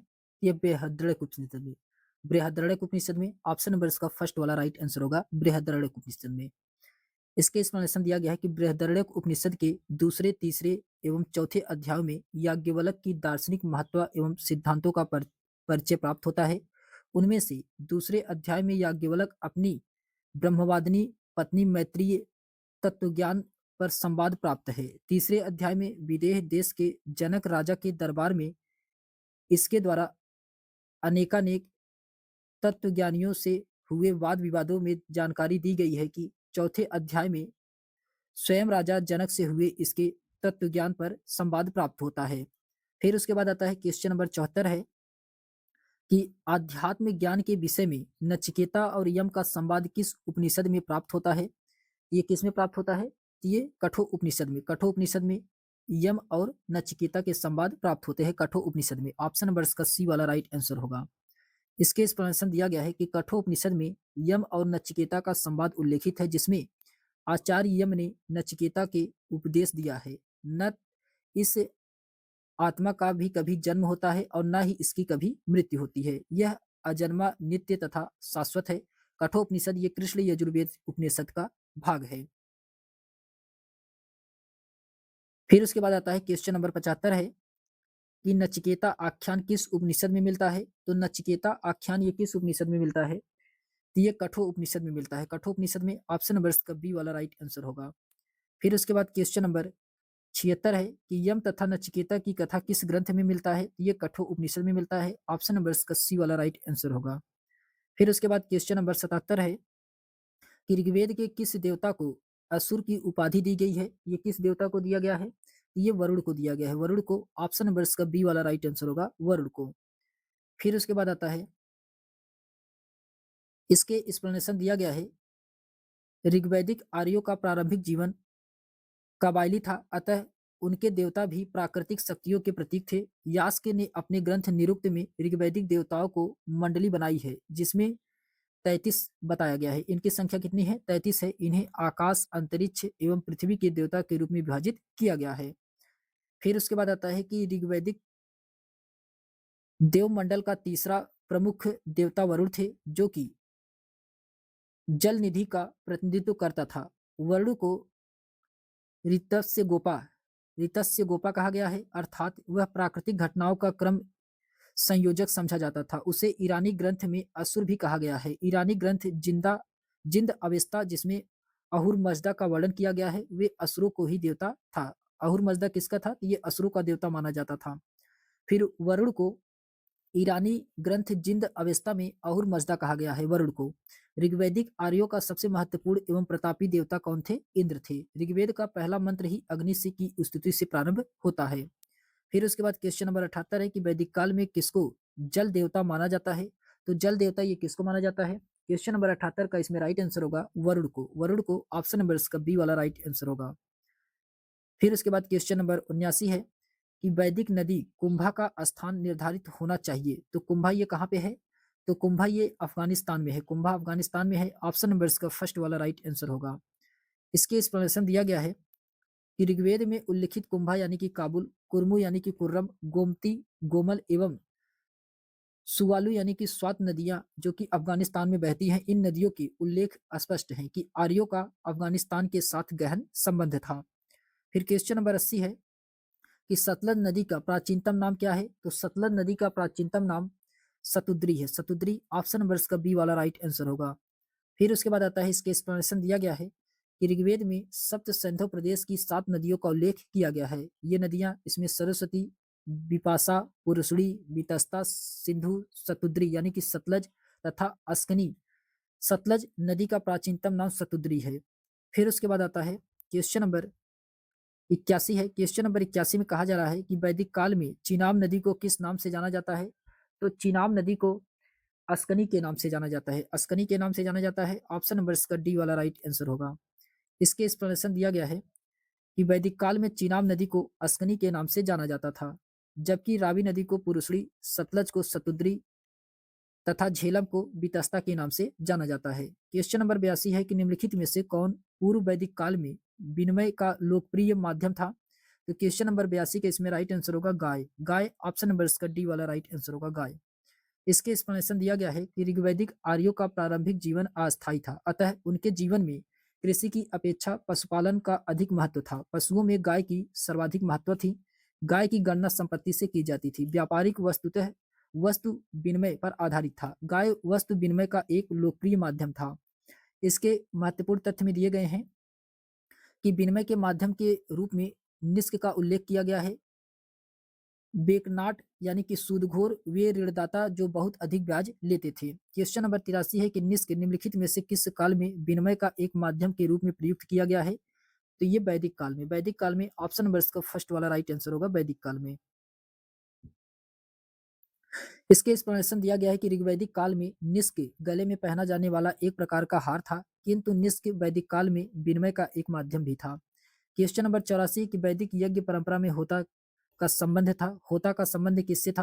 तो क्वेश्चन नंबर 84 का इसमें राइट आंसर होगा ऋग्वेद से। ऋग्वेद से, ऑप्शन नंबर इसका फर्स्ट वाला राइट आंसर होगा।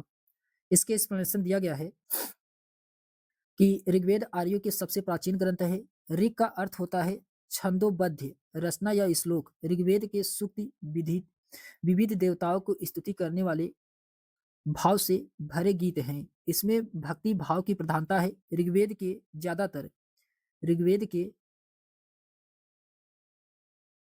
ज़्यादातर मंत्र आह्वान से संबंधित होते हैं। ऋग्वेद के मंत्रों का उच्चारण करके जो पुरोहित यज्ञ संपन्न कराता है उसे होता कहा जाता है। इसके अन्य महत्वपूर्ण तथ्य में दिए गए हैं कि ऋग्वेद के 3 पाठ मिलते हैं। पहला है साकल जो कि 1017 सूक्त है। दूसरा बालखिल, इसमें 8वें मंडल में परिशिष्ट माना गया है। इसमें कुल 11 सूक्त हैं। और तीसरा है वास्कल, इसमें कुल 56 सूक्त हैं, परंतु यह उपलब्ध नहीं है। वेदों का संकलन महर्षि कृष्णद्वैपायन के द्वारा किया गया था, इसीलिए इनका एक नाम वेदव्यास भी है। अथर्ववेद में इसे सम्मिलित नहीं है, क्योंकि इसमें यज्ञ से भिन्न लौकिक विषयों का भी वर्णन किया गया है। क्वेश्चन नंबर 85 है कि बाल्यखिल्य का संबंध किस वेद से है? बाल्यखिल्य का संबंध किस वेद से है? तो ये ऋग्वेद से है बाल्यखिल्य का संबंध। ऑप्शन नंबर इसका फर्स्ट वाला राइट आंसर होगा। क्वेश्चन नंबर 86 है कि 4 वर्णों का उल्लेख प्रथम बार हुआ है। तो 4 वर्णों का उल्लेख प्रथम बार ये ऋग्वेद के 10वें मंडल में किया गया है। ऋग्वेद के 10वें मंडल में ऑप्शन नंबर इसका डी वाला राइट आंसर होगा। इसके एक्सप्लेनेशन दिया गया है कि ऋग्वेद के 10वें मंडल में वर्णित पुरुष सूक्त में 4 वर्णों का उत्पत्ति का वर्णन मिलता है। इसमें कहा गया है कि ब्राह्मण विराट पुरुष के मुख से, क्षत्रिय उसकी भुजाओं से, वैश्य उसकी जांघों से और शूद्र उसके पैरों से उत्पन्न हुआ है। इसमें अन्य महत्वपूर्ण तथ्य में दिए गए हैं कि नियोग प्रथा से उत्पन्न संतान को क्षेत्रज कहलाती थी। जो कन्याएं जीवन भर कुंवारी रहती थी उन्हें अमाजु कहा जाता था। फिर उसके बाद क्वेश्चन नंबर 87 है पुरुष सूक्त का भाग है। तो पुरुष सूक्त का कौन सा भाग है? क्वेश्चन नंबर 87 का इसमें राइट आंसर होगा ऋग्वेद का। ऋग्वेद का है, ऑप्शन नंबर इसका सी वाला राइट आंसर होगा ऋग्वेद। फिर उसके बाद आता है क्वेश्चन नंबर 88 है कि 4 वर्णों का उल्लेख ऋग्वेद के किस मंडल में मिलता है? तो 4 वर्णों का उल्लेख किस मंडल में मिलता है? तो ये 10 में मिलता है। 10वें मंडल में ऑप्शन नंबर इसका डी वाला राइट आंसर होगा 10वें मंडल में। क्वेश्चन नंबर 89 है कि वर्ण व्यवस्था का सर्वप्रथम उल्लेख कहाँ मिलता है? तो वर्ण व्यवस्था का सर्वप्रथम उल्लेख ये ऋग्वेद में मिलता है। ऑप्शन नंबर इसका फर्स्ट वाला राइट आंसर होगा। फिर उसके बाद क्वेश्चन नंबर 90 है कि ऋग्वेद के किस मंडल में चतुर्वर्ण की अवधारणा प्राप्त होती है? तो ये 10वें मंडल में ऑप्शन नंबर इसका डी वाला राइट आंसर होगा। क्वेश्चन नंबर 91 है कि सबसे पहले 4 आश्रमों का वर्णन आया है, यह उपनिषद है। तो क्वेश्चन नंबर 91 का ये राइट आंसर होगा जबालो उपनिषद। जबालो उपनिषद में ऑप्शन ऑप्शन नंबर इसका डी वाला राइट आंसर होगा। 4 आश्रमों का उल्लेख कहाँ पे मिलता है? तो जबालो उपनिषद में। इसके एक्सप्लेनेशन दिया गया है कि जबालो उपनिषद में सर्वप्रथम 4 आश्रमों का उल्लेख एक साथ मिलता है, जबकि छांदोग्य उपनिषद में केवल 3 आश्रमों का उल्लेख मिलता है। ये 4 आश्रम कौन कौन से हैं? ब्रह्मचर्य है, गृहस्थ है, वानप्रस्थ है और संन्यास है। क्वेश्चन नंबर 92 है कि किस उपनिषद में चारों आश्रमों का उल्लेख सर्वप्रथम आया है? तो ये जबालो उपनिषद में। जबालो उपनिषद में ऑप्शन नंबर इसका सी वाला राइट आंसर होगा। फिर उसके बाद क्वेश्चन नंबर 93 है कि पूर्व वैदिक आर्यों का मुख्य व्यवसाय क्या था? तो पूर्व वैदिक आर्यों का मुख्य व्यवसाय पशुपालन था। पशुपालन था, ऑप्शन नंबर इसका डी वाला राइट आंसर होगा पशुपालन। फिर उसके बाद आता है क्वेश्चन नंबर 94 है। क्वेश्चन नंबर अच्छा इसके एक्सप्लेनेशन दिया गया है 93 का कि ऋग्वैदिक आर्यों का प्रारंभिक जीवन अस्थायी था, अतः उनके जीवन में कृषि की अपेक्षा पशुपालन अधिक महत्व था।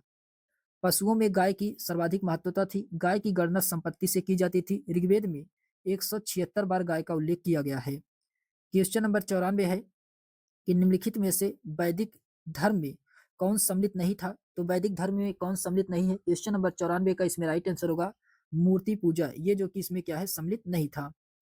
फिर उसके बाद आता है इसके एक्सप्लेनेशन दिया गया है कि वैदिक आर्यों का धर्म मुख्यतः प्राकृतिक प्रकृति पूजा, मंत्रों उच्चारण, यज्ञ पर आधारित था। इस काल में मूर्ति पूजा का प्रचलन नहीं था। क्वेश्चन नंबर 95 है कि ऋग्वेद में उल्लिखित पड़ी शब्द है। तो पड़ी शब्द ये किससे है? ये व्यापार से है। पड़ी शब्द व्यापार से है, ऑप्शन नंबर इसका बी वाला राइट आंसर होगा। क्वेश्चन नंबर अच्छा इसके एक्सप्लेनेशन दिया गया है कि ऋग्वेद में उल्लिखित पड़ी यानी कि व्यापार वाणिज्य से संबंधित थे। ये लोग पशुओं की चोरी यानी कि विशेषतः गाय के लिए कुख्यात थे। कि इसके महत्वपूर्ण तथ्य में दिए गए हैं कि ऋग्वेद में अन्य एक प्रकार के व्यापारी यानी कि ब्रभु का उल्लेख है जो कि दानशील थे। ऋग्वेद में बढ़ई, रथकार, बुनकर, चर्मकार, कुम्हार आदि शिल्पकारियों का उल्लेख किया गया है। फिर उसके बाद आता है ऋग्वेद में बढ़ई के लिए तक्षण और धातुकर्म के लिए कर्मार शब्द मिलता है। ताबे तथा कासे तांबे या कांसे के अर्थ में आयस शब्द का प्रयोग किया गया है। सोने के लिए हिरण्य शब्द तथा सिंधु नदी के लिए हिरण्य शब्द का प्रयोग मिलता है, क्योंकि सिंधु नदी से सोना प्राप्त किया जाता था। क्वेश्चन नंबर 96 है कि ऋग्वेद काल में निष्क अलंकरण था। निष्क अलंकरण ये क्या था? क्वेश्चन नंबर 96 का राइट आंसर क्या होगा? ये गले का था, गले का हार होता था। ऑप्शन नंबर इसका डी वाला राइट आंसर होता है। इसके एक्सप्लेनेशन दिया गया है कि ऋग्वैदिक युग में निष्क एक आभूषण था जो गले में पहना जाता था। इसका प्रयोग विनिमय के माध्यम के रूप में किया जाता था। इसमें अन्य महत्वपूर्ण तथ्य में दिए गए हैं कि ऋग्वैदिक काल में स्त्री पुरुष दोनों आभूषण प्रेमी थे। फिर उसके बाद आता है कि ऋग्वैदिक काल में 3 प्रकार के वस्त्र प्रचलित थे। पहला निवि, जो कि अधोवस्त्र था, ये शरीर के निचले हिस्से में पहना जाने वाला वस्त्र है। और दूसरा है वास, ये उत्तरीय, जो कि शरीर के मध्य भाग में पहना जाने वाला वस्त्र है। और तीसरा है अधिवास, जो कि द्रापी, ये शरीर के ऊपर से ढकने वाला वस्त्र, जैसे शाल, चादर आदि। फिर उसके बाद आता है क्वेश्चन नंबर 97 है कि वैदिक काल में निष्क क्या था? तो निष्क ये क्या था? निष्क ये आभूषण था। निष्क आभूषण था। ऑप्शन नंबर इसका सी वाला राइट आंसर होगा। फिर उसके बाद आता है क्वेश्चन नंबर 98 है कि ऋग्वेद काल में निष्क किस अंग का आभूषण था? निष्क ये किस अंग का आभूषण था? ये गला का ऑप्शन नंबर इसका बी वाला राइट आंसर होगा, गला का। क्वेश्चन नंबर 99 है कि उत्तर वैदिक काल में पंचाल का प्रसिद्ध दार्शनिक शासक था। तो पंचाल का प्रसिद्ध दार्शनिक शासक कौन था? प्रवाहर जबाली था। ऑप्शन नंबर इसका डी वाला राइट आंसर होगा। इसके एक्सप्लेनेशन दिया गया है कि उत्तर वैदिक काल में पंचाल का प्रसिद्ध दार्शनिक शासक प्रवाहर जबाली था। उत्तर वैदिक काल में पंचाल सर्वाधिक विकसित राज्य था। शतपथ ब्राह्मण में इन्हें वैदिक सभ्यता सभ्यता का सर्वश्रेष्ठ प्रतिनिधि कहा गया है। इसके अन्य महत्वपूर्ण तथ्य में दिए गए हैं कि उत्तर वैदिक काल में अनेक राजा ऐसे हुए जो ब्रह्म ज्ञान तथा आध्यात्म चिंतन से जुड़े थे, जिन्हें प्रमुख विदेह के जनक, कैकेय के अश्वपति और काशी के अजातशत्रु थे। फिर उसके बाद आता है क्वेश्चन नंबर 100 है कि निम्नलिखित में से कौन उपनिषदों में उल्लिखित कैकेय जनपद का एक दार्शनिक राजा था? तो कौन था? क्वेश्चन नंबर 100 का इसमें राइट आंसर होगा अश्वपति। अश्वपति ऑप्शन नंबर इसका डी वाला राइट आंसर होगा, अश्वपति। फिर उसके बाद आता है क्वेश्चन नंबर 101 है गायत्री मंत्र संबोधित है। गायत्री मंत्र संबोधित है तो किसमें? क्वेश्चन नंबर 101 का इसमें राइट आंसर होगा सविता को। सविता को ऑप्शन नंबर इसका सी वाला राइट आंसर होगा, सविता को। इसके स्मरण दिया गया है कि ऋग्वेद के तृतीय मंडल में गायत्री मंत्र का उल्लेख है। इसके रचयिता विश्वामित्र है। यह सविता यानी कि सूर्य देवता को समर्पित है। जब सूर्य चमकने लगता है तो उसे सविता कहा जाता है। उदित होते हुए सूर्य को मित्र कहा जाता है। फिर उसके बाद क्वेश्चन नंबर 102 है। इसमें कथन और कारण दिए गए हैं। आपको इसमें सही उत्तर का चयन करना है। तो इसमें पहला है कि कथन में कहा जा रहा है कि ऋग्वैदिक काल में ग्रामीण सभ्यता थी, जो कि सही है। ऋग्वैदिक काल में कृषि एवं पशुपालन मुख्य व्यवसाय था, तो ये भी सही है। कथन और कारण दोनों सही है और सही इसका एक्सप्लेनेशन भी कर रहा है। ऑप्शन नंबर इसका फर्स्ट वाला राइट आंसर होगा। इसके एक्सप्लेनेशन दिया गया है कि सिंधु सभ्यता के विपरीत वैदिक सभ्यता मूलतः ग्रामीण थी। आर्यों का आरंभिक जीवन मुख्यतः पशुचारण का था।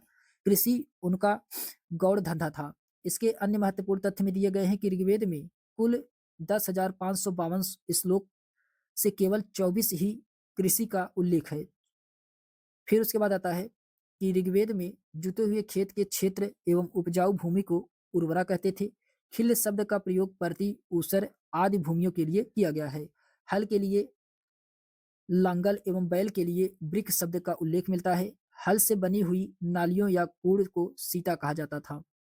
फिर उसके बाद आता है क्वेश्चन नंबर 103 है कि प्राचीन भारत में विद्वान ब्राह्मणों को दान में दिए जाने वाले कर मुक्त ग्रामों को क्या कहा जाता था? तो कर मुक्त ग्रामों को ये अग्रहार कहा जाता था। अग्रहार कहा जाता था। ऑप्शन नंबर इसका बी वाला राइट आंसर होगा। इसके एक्सप्लेनेशन दिया गया है कि प्राचीन भारत में विद्वान ब्राह्मणों को दान में दिए जाने वाले कर मुक्त ग्रामों को अग्रहार कहा जाता था। भुक्ति ये जो कि गुप्तोत्तर काल में शासन की एक इकाई थी। क्वेश्चन नंबर 104 है कि शतपथ ब्राह्मण में विस्तार से वर्णन किया गया है। तो किसका किया गया है? क्वेश्चन नंबर 104 का इसमें राइट आंसर होगा धार्मिक कर्मकांडों का। धार्मिक कर्मकांडों का ऑप्शन नंबर इसका फर्स्ट वाला राइट आंसर होगा। इसके एक्सप्लेनेशन दिया गया है कि शुक्ल यजुर्वेद का केवल एक ब्राह्मण ग्रंथ शतपथ ब्राह्मण है। यह सबसे प्राचीन तथा सबसे बड़ा ब्राह्मण ग्रंथ है। इसके रचनाकार महर्षि याज्ञवल्क। शतपथ ब्राह्मण मुख्यतः धार्मिक कर्मकांड से संबंधित है। इसके अन्य महत्वपूर्ण तथ्य में दिए गए शतपथ ब्राह्मण में जल प्लावन कथा, पुनर्जन्म का सिद्धांत, पूर्वा उर्वशी का आख्यान, राम कथा तथा अश्विनी कुमार द्वारा च्वायन ऋषि को यौवन दान का वर्णन किया गया है। यजुर्वेद की दो शाखाएं हैं, शुक्ल यजुर्वेद और कृष्ण यजुर्वेद। शुक्ल यजुर्वेद को वाजन स्नेही संहिता भी कहा जाता है, शुक्ल यजुर्वेद को। क्वेश्चन नंबर 105 है कि शतपथ ब्राह्मण किस वेद से संबंधित है? तो शतपथ ब्राह्मण ये यजुर्वेद से संबंधित है, यजुर्वेद से। ऑप्शन नंबर इसका बी वाला राइट आंसर होगा। इसके एक्सप्लेनेशन दिया गया है कि शतपथ ब्राह्मण जो कि यजुर्वेद का ब्राह्मण है, प्राचीन इतिहास का साधन के रूप में वैदिक साहित्य में ऋग्वेद के बाद शतपथ ब्राह्मण का स्थान है। कर्मकांडों के अतिरिक्त इसमें सामाजिक विषयों का वर्णन है। पुरुष मेघ का उल्लेख शतपथ ब्राह्मण में ही हुआ है। क्वेश्चन नंबर 106 है कि शतपथ ब्राह्मण का संबंध किस वेद से है? तो शतपथ ब्राह्मण का संबंध ये यजुर्वेद से है, यजुर्वेद से है। ऑप्शन नंबर इसका सी वाला राइट आंसर होगा। फिर उसके बाद क्वेश्चन नंबर 107 है कि शतपथ ब्राह्मण का संबंध किस वेद से है? तो यजुर्वेद से है। ऑप्शन नंबर इसका फर्स्ट वाला राइट आंसर होगा। फिर उसके बाद आता है क्वेश्चन नंबर 108 है। क्वेश्चन नंबर 108 में कहा जा रहा है कौशिकीय ब्राह्मण अधोलिखित किस संहिता का ब्राह्मण ग्रंथ है? तो कौशिकीय लिखित अधो संहिता का ये किस ब्राह्मण ग्रंथ है? ये ऋग्वेद का है, ऋग्वेद का है। ऑप्शन नंबर इसका फर्स्ट वाला राइट आंसर होगा, ऋग्वेद। इसके एक्सप्लेनेशन दिया गया है कि ब्राह्मण ग्रंथ यज्ञों तथा अनुष्ठानों के विधि विधानों के संबंध में जानकारी प्रदान करता है। कौशिकी ब्राह्मण तथा ऐतरेय ब्राह्मण ऋग्वेद से संबंधित है। इसके अलावा तांड्य ब्राह्मण, पंचविश ब्राह्मण, जैमिनीय ब्राह्मण सामवेद से, शतपथ ब्राह्मण यजुर्वेद से तथा गोपद ब्राह्मण अथर्ववेद से संबंध है। क्वेश्चन नंबर 109 है कौशिकी ब्राह्मण संबंधित है। तो कौशिकी ब्राह्मण ये किससे संबंधित है? तो ये ऋग्वेद से संबंधित है, ऋग्वेद से संबंधित है। ऑप्शन नंबर इसका फर्स्ट वाला राइट आंसर होगा। क्वेश्चन नंबर 110 है यज्ञीय कर्मकांड का सर्वेक्षण निम्नलिखित में से किस पुरोहित का दायित्व था? क्वेश्चन नंबर 110 का इसमें राइट आंसर होगा ब्रह्मा का, ब्रह्मा का। ऑप्शन नंबर इसका बी वाला राइट आंसर होगा। इसके एक्सप्लेनेशन दिया गया है कि यज्ञीय कर्मकांड का पर्यवेक्षण करने वाले पुरोहित को ब्रह्मा कहा जाता था। इसके अन्य महत्वपूर्ण तथ्य में दिए गए हैं कि ऋग्वेद के मंत्रों का उच्चारण करके जो पुरोहित यज्ञ संपन्न कराता था उसे होता कहा जाता था। सामवेद के मंत्रों का गायन करने वाले को उद्गाता कहा जाता था। यजुर्वेद के कर्मकांडों को संपन्न कराने वाले पुरोहित को अधर्यु कहा जाता था। फिर उसके बाद क्वेश्चन नंबर 111 है कि सभा और समिति को प्रजापति की दो पुत्रियां कहा गया है, ये किस वेद में कहा गया है? क्वेश्चन नंबर 111 का इसमें राइट आंसर होगा अथर्ववेद में कहा गया है। किसमें? अथर्ववेद में कहा गया है। ऑप्शन नंबर इसका डी वाला राइट आंसर होगा। इसके एक्सप्लेनेशन दिया गया है कि अथर्ववेद में सभा एवं समिति को प्रजापति की दो पुत्रियां कहा गया है। अन्य महत्वपूर्ण तथ्य में इसमें अथर्ववेद में परीक्षित को मृत्युलोक का देवता बताया गया है। अथर्वा ऋषि के नाम पर इस वेद का नाम अथर्ववेद पड़ा है। अथर्ववेद में मगध और अंग का उल्लेख दूरवर्ती प्रदेश के रूप में किया गया है। फिर उसके बाद आता है क्वेश्चन नंबर 112 है वैदिक साहित्य में सभा और समिति को किस देवता की दो पुत्रियां कहा गया है? ये प्रजापति की दो पुत्रियां कहा गया है। ऑप्शन नंबर इसका सी वाला राइट आंसर होगा। क्वेश्चन नंबर 113 है कि निम्नलिखित में से किसमें सभा एवं समिति को प्रजापति की दो पुत्रियां कहा गया है? ये किसमें कहा गया है? तो ये अथर्ववेद में कहा गया है। ऑप्शन नंबर इसका डी वाला राइट आंसर होगा, अथर्ववेद में कहा गया है। क्वेश्चन नंबर 114 है कि किस वेद में सभा और समिति को प्रजापति की दो पुत्रियां कहा गया है? ये अथर्ववेद में कहा गया है। ऑप्शन नंबर इसका सी वाला राइट आंसर होगा। फिर उसके बाद आता है क्वेश्चन नंबर 115 है आर्य शब्द का शाब्दिक अर्थ क्या होता है? तो आर्य शब्द का जो शाब्दिक अर्थ होता है श्रेष्ठ होता है, श्रेष्ठ होता है। ऑप्शन नंबर इसका बी वाला राइट आंसर होगा, श्रेष्ठ। इसके एक्सप्लेनेशन दिया गया है कि आर्य प्राचीन भारत, यूरोपीय एवं प्राचीन ईरानी भाषा बोलने वाले के लिए प्रयुक्त शब्द है। वैदिक संस्कृत में आर्य शब्द श्रेष्ठ या विशिष्ट अथवा साजन्य तथा नैतिक अर्थ में महाकुल या कुलीन, सभ्य, साधु आदि के लिए प्रयुक्त हुआ है। सायणाचार्य ने अपने ऋग्भाष में आर्य का अर्थ विज्ञ, यज्ञ का अनुष्ठाता, विज्ञ श्रोता, विज्ञान आदरणीय अथवा सर्व गंतव्य, उत्तम वर्ष, मनु, कर्मयुक्त और कर्मानुष्ठान से श्रेष्ठ आदि बताया है। अतः आर्य संस्कृत भाषा का शब्द है जिसका शाब्दिक अर्थ होता है श्रेष्ठ या कुलीन। फिर उसके बाद आता है क्वेश्चन नंबर 116 है कि ऋग्वैदिक आर्यों की भाषा क्या थी? ऋग्वैदिक आर्यों की भाषा बताना है क्वेश्चन नंबर 116 में। तो संस्कृत थी। ऑप्शन नंबर इसका सी वाला राइट आंसर होगा, संस्कृत थी। इसके एक्सप्लेनेशन दिया गया है कि ऋग्वैदिक आर्यों की भाषा संस्कृत थी। वेद संस्कृत भाषा में ही लिखे गए हैं। अन्य महत्वपूर्ण तथ्य में इसमें आर्यों ने अनार्यों को अनास यानी कि बिना नाक वाला कहा है। मृदवाक यानी कि आर्य भाषा न बोलने वाले को कहा गया है। देवपीयू यानी कि देवताओं का निंदक कहा गया है। अकर्मण यानी कि कर्मकांड न करने वाले को कहा गया है। अव्रत यानी कि वैदिक व्रतों का पालन न करने वाले को कहा गया है। पाणिनि, पतंजलि, कात्यायन को मुनित्रयी कहा जाता है। तो ये 3 मुनित्रयी हैं। कौन-कौन है? पाणिनि, पतंजलि और कात्यायन है। क्वेश्चन नंबर 117 है कि वैदिक शब्द ऋत का आशय क्या है? तो ऋत का आशय है कि नैतिक नियम। नैतिक नियम ऑप्शन नंबर इसका ए वाला राइट आंसर होगा। इसके एक्सप्लेनेशन दिया गया है। ऋत का अर्थ है सत्य या अविनाशी सत्ता। सभी देवताओं का संबंध ऋतु या विश्व की नैतिक एवं भौतिक व्यवस्था से है माना जाता है। वरुण एक अन्य नाम ऋतस्य गोपा मिलता है। इसमें महत्वपूर्ण तथ्य में दिए गए हैं। मरुत जो कि आदि के देवता होते थे। अश्वनी आर्यों के चिकित्सक देवता थे। इन्होंने आर्यों के टूटे पैर जोड़े एवं उनकी नाव की मरम्मत की है। वरुण जगत का नियता यानी कि देवता का पोषक तथा ऋतु का नियामक था। फिर उसके बाद आता है पूषण। पूषण जो कि ये वनस्पति और औषधियों के देवता थे। इनके रथ बकरे के द्वारा खींचे हुए प्रदर्शित किया गया है। क्वेश्चन नंबर 18 है कि महाभारत का मौलिक नाम क्या है? तो महाभारत का मौलिक नाम क्या है? क्वेश्चन नंबर 18 का इसमें राइट आंसर होगा जय संहिता है। जय संहिता ऑप्शन नंबर इसका सी वाला राइट आंसर होगा। इसके एक्सप्लेनेशन दिया गया है कि महाभारत का मौलिक प्रारंभ में नाम जय संहिता था। तब इसमें केवल 8800 श्लोक थे, 8800 श्लोक थे। बाद में इसमें श्लोकों की संख्या बढ़ा करके 24,000 हो गई। तब इसे भारत कहा गया है। अंत में 1,00,000 श्लोक हो गए। तदनुसार इसे सतसहस्त्री संहिता या महाभारत कहलाने लगा। विश्व का सबसे बड़ा महाकाव्य एवं इसका संकलन महर्षि वेदव्यास के द्वारा किया गया है।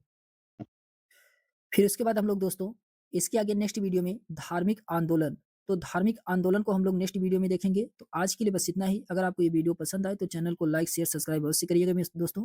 तो चलिए हम लोग मिलते हैं नेक्स्ट वीडियो में। तब तक के लिए सभी दोस्तों को बहुत बहुत धन्यवाद।